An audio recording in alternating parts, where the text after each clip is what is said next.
recommend taking a cab there. It's just a few miles away. The media party is on Sunday night here at the hotel. That starts at 7:30. Spouses and children and significant others are welcome. You will see the Orange Bowl committees wandering around the room in the lobby here. We've got 5 of them that are here with us today. Tim Bailey, Vicki Matthews, Tim Battle, Sarah Harold, and Mark Doucette. So we thank them all for being here with us. Stanford practice is closed today. The notes I was just given about the Virginia Tech practice. Virginia Tech practice is at 4:30 today at Nova. The first 3 periods are open with Coach Beamer availability at the very beginning of practice. Tomorrow, since there's no press conference tomorrow, I want to make sure I make this announcement now. Practice is at 1 o'clock tomorrow. The first 3 periods are open. The only players that will be available are requested players. So if you want players from Virginia Tech tomorrow, you need to email the SID by 9 o'clock tonight. And it's only players who weren't at the press conference yesterday. If you want to do that, you have to get there by 12:40. Coach Beamer will be available at the beginning of practice as well. I do not. So I would check in the media room for that. Student-athlete availability for Virginia Tech will be in the wall straight ahead of me behind you. I will let you know when that room is open. It'll be in about 15 minutes after we get started with Virginia Tech defensive coordinator Bud Foster. And Coach, you've been here now for a few years. Any difference with this year's Discover Orange Bowl than any previous year that you've been here? You know, not right now. I mean, we're extremely excited to be here. You know, it's been a heck of a year for us. We're really proud of this football team. Proud of, you know, I know of our defensive side of the ball. Proud of our kids. We've come a long way as a unit, and you know, we're playing an outstanding football team, a really good football team. But you know, we've been treated first class like we always have. It's been a great experience so far, and you know, we're looking forward to a great football game. We've got a microphone roaming around the room. If you could just raise your hands. We'll stay here on the right. Couple quick questions for you, Bud. I guess the big one everybody's kind of wondering is if you made a final decision at linebacker on what you're going to do, and then the second one, what's the status of your 2 corners' ankles? I understand Hosley rolled his ankle, I guess, yesterday. Yeah, you know, you'd be able to ask Jayron. He rolled it. It was in a Pascal, but he finished practice, and you know, he should be fine.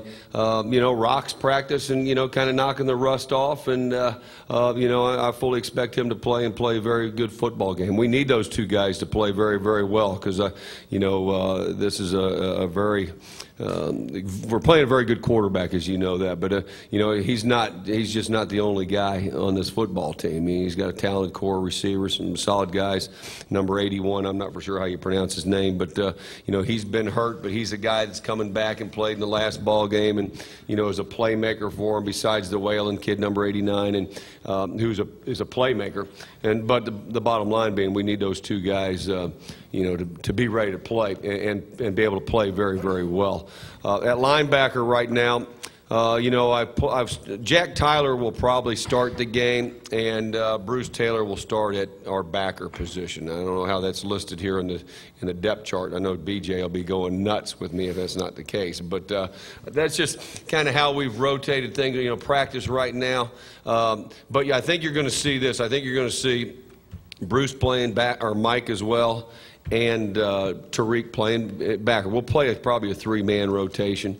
You know, Barquell Rivers has practiced. I was really our Monday practice, you know, which is today is our Wednesday, but so 2 days ago was our Monday practice. But I was really concerned about his movement, his mobility.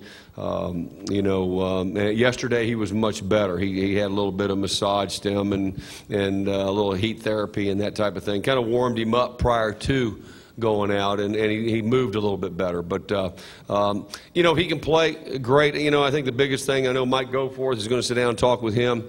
And, you know, Barquell's a prideful kid. I think he'd tell me everything I wanted to hear, you know, that he's ready to play. But I also want to know, does he feel like he can perform at a high level, and that the level is that he's got to play at for us to be successful.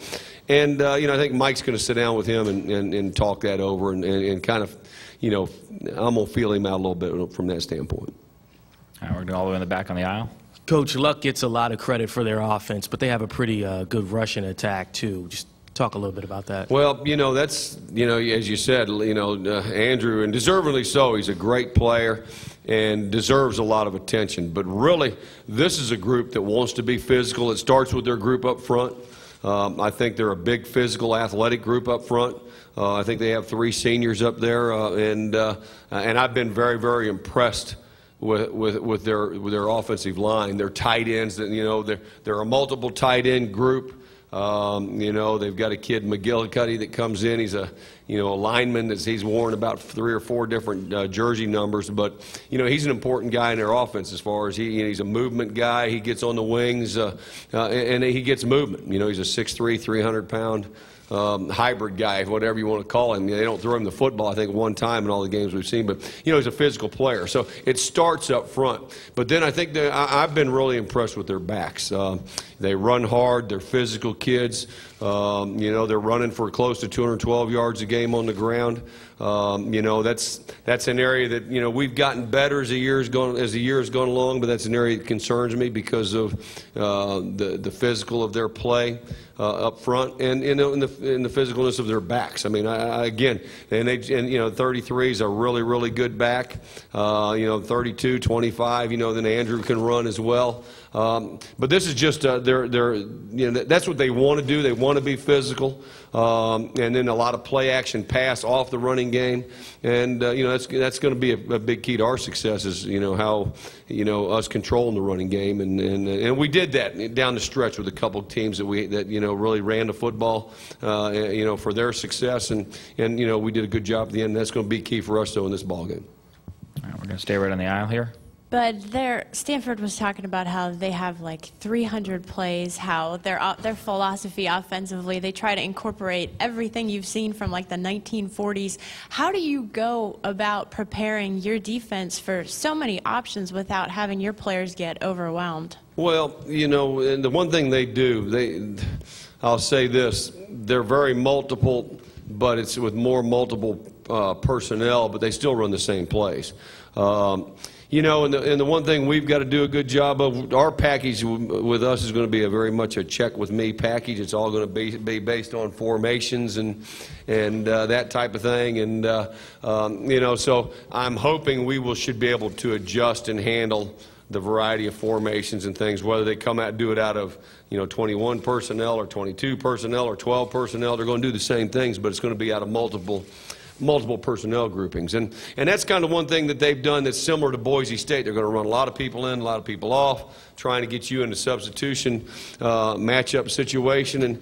And for us, regardless of who we have in there, whether we have our regular personnel or nickel personnel, our package is going to be the same for all those groups right there. And so that's something that we've really worked hard on, the 5 or 6 days that we practice in Blacksburg, and then what we're doing here. So that's how we're going to handle it. I think our kids have got a pretty good grasp of what they're doing. Again, we've got to probably take some chances on early downs too. That's when they seem to like to run play action pass and throw it down the field and do those type of things. And we've got to be loose and in our game calling. We've got the ability to do a lot of blitzes and and do a lot of different things and show a lot of different looks, and I think they've got to prepare for that as well. All right, Coach, we're going to go up on the videographer deck in the back left. Here you go, Coach. Can you please explain the impact that Jayron Hosley's had on your defense since he became a full-time starter this year? Well, Jayron's a guy, really that has come into the scene, and we knew he was really a talented, football player. And obviously last year as a true freshman came in and made an impact, but to step in this year and play like he's played, and then to lead the country in interceptions, he's made some really timely plays for us. Especially early in the year when we needed some big plays in some early ACC games, and then he's continued on with that. But Jayron's really he's really a good football player. He's a good tackler. He's got great ball skills. He's got great anticipation and a great skill set from a defensive back standpoint. And he's developing into one of our leaders. Even though he's a sophomore, he's really, your leaders kind of come from the guys that are playmakers. But he's a guy that works at it in practice, and it's important to him. And I think hopefully we can keep him around here for a couple more years. But I'm really looking forward to him. I think he's excited about this opportunity against this quality football team that we're getting ready to play. But then I'm really looking forward to him having a big time season and off season and going into next season. To see him continue to develop, because I really think he's a special football player. Back on the inside aisle. Bud, yesterday Steiny called the record against top 5 opponents an albatross sort of for this program, and I know it is for the fans of the team, because every time a UVA fan wants to throw that up there, 1-26, they can. How much of a, I mean, you're a competitor, how much of a motivator, given that you have an opportunity to improve that record in this game, how much of a motivator is that, and sort of what's your take on the whole 1-26 thing? I know it's not all under you.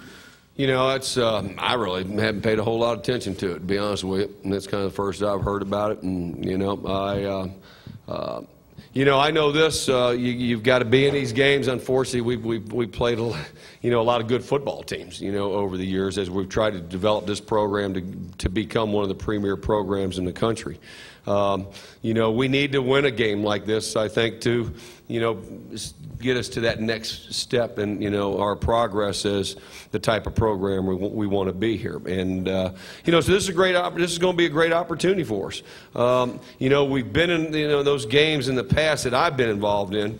There's been some great football games, and it's always a play or two that's kind of been the determining factor of the football game, and and that's the one good thing I'd say, is that we've been in those games. There's a lot of teams that play those games that they're not involved in, they're not even have a hope to win the football game, and we've been a play or two, and you never know what play or two is going to come be a part of the game that's going to determine the win or the loss. And but I know this, we need to, in my opinion, we need to, I know we're taking this game very seriously. It'd be a great win for our program, and, but it'd be nice to get one. Stay over here on the right, 3 rows back. Bud, going back to the linebacker situation, why are you deciding to go with Jack at middle line? Is it because of the way he played in the ACC championship game, or is it a thing you're just more comfortable with Bruce over Tariq I think it's a combination. I think it's a little bit part of Jack being a playmaker. And playing the Mike position. I think he's a little bit more physical guy than Tariq. Not to say that Tariq's not going to be a good football player. I think Tariq's going to be a very good football player for us. But I think with this offense, what they're doing, they're running the football. Jack's has great vision, very instinctive guy. And it's just kind of a gut feeling for me, from that standpoint. But you're going to see... Bruce is a guy. He's a heady football player. We practiced him the last 2 weeks at our backer spot. He can play Mike, and he will play Mike, and Tariq's going to play. But I just felt like going into this with this offense, what their strengths are. We need to match what our strengths could be as far as that position goes. All the way in the back on the inside aisle. Rock and Davon, these are two guys that have developed a lot on the football field during their careers, but also personally they seem to have grown a lot, especially in the last 2 years. Shed some light on that. Yeah, I tell you what, just not only Rock and Davon, but just overall as our senior group. I'm really proud of these guys. It's not a big senior group. Some of the guys have paid their dues, so to speak, with a guy like Stephen Friday, and that's been a backup, but then all of a sudden has a breakout year, and we needed him too. And when you all were at the first press conference we started, that was a guy that I felt like we needed to get a big time play out of him, and we did, and that was a big plus for our defense. But then you look at guys like Rock, and Davon, who two guys I'm really proud of. I really am. Davon's overcome some adversity with knee surgery, and the last time we were here he wasn't able to participate because of of the injury and that type of thing. But then you get a guy like Rashad Carmichael, who lost his father here a couple years ago, which it was a devastating time for him. And I know the Phillips kid here is at Stanford, and lost his father, and I read an article in the paper today just how his teammates really consoled him, and that was probably one of the happiest times of his life, to see these people really take an interest in him, and I think Rock will feel the same way, about his Virginia Tech family here. That that's when times are tough, that's when people draw closer together, and I think Rock felt that. and flourish from that. And, you know, those are two kids that I'm really, really proud of. They played a lot of snaps. You know, John Graves is another kid special to my heart because of what he's all about. And I think the one thing about all three of these kids, that those guys right there especially, that played a lot of football for us and been factors in us winning, you know, 3 ACC championships, is not only are they good players, but they're great kids, and then they got an opportunity to be successful at whatever they do. And but I'm really just, and they're all different people, but they're, you know, I'm proud of each and every one of them, how they've grown, how they've developed as young men, and they've helped us win a bunch of football games right here. We're going to go on the back to the right. Yeah, Bud, mentioning earlier about how you guys are going to run a lot of check with me type stuff. Will it be much more than what you've done this year in terms of the guys having to check with you, or have you done that this year more so than past years because the guys are so young? How might this game can kind of compare Well, to that? I think our check with me package is always has grown as the season's gone along. Obviously, we weren't as sharp as we needed to be earlier in the year with it, with a lot of young players and inexperienced players. But, you know, you know, the package is more based on coverages, based on formations and that type of thing. We will have some blitz check with me's. There'll be blitzes within the check with me's as well. And so, but yeah, but have an opportunity to practice for a couple of weeks and getting that down. Hopefully, you know, we'll be ready to execute. But I'm sure we're going to see a different wrinkle. You know, and I know